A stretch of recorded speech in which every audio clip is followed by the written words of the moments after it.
సంచలనాల శ్రీరెడ్డికి సంబంధించి social media వేదికగా అసభ్యకర పోస్టులు పెట్టిన వ్యవహారంలో నమోదైన కేసుల్లో అరెస్ట్ నుంచి హైకోర్టు రక్షణ కల్పించింది. చంద్రబాబు, ఉప ముఖ్యమంత్రి పవన్ కళ్యాణ్ మంత్రుల మీద అనుచిత పోస్టులు పెట్టిన వ్యవహారంలో రాష్ట్ర వ్యాప్తంగా వివిధ పోలీస్ స్టేషన్లో నమోదైన 6 కేసుల్లో తనకు ముందస్తు బెయిల్ మంజూరు చేయాలని కోరుతూ శ్రీరెడ్డి దాఖలు చేసిన పిటిషన్ మీద సోమవారం హైకోర్టు విచారణ జరిపింది. చిత్తూరు 1 టౌన్ పోలీస్ స్టేషన్లో పోలీసులు నమోదు చేసిన సెక్షన్లన్నీ బెయిలబుల్ స్వభావం ఉన్నవి కావడంతో శ్రీరెడ్డి దాఖలు చేసిన ముందస్తు బెయిల్ పిటిషన్కి విచారణ అర్హత లేదని స్పష్టం చేస్తూ వ్యాజ్యాన్ని కొట్టేసింది.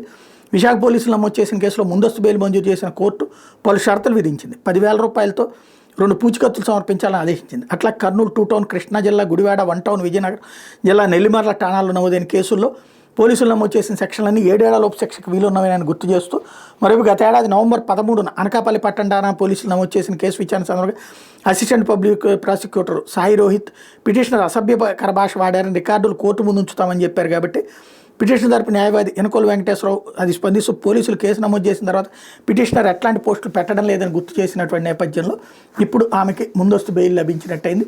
అరెస్టు చేయకుండా స్టే వచ్చింది.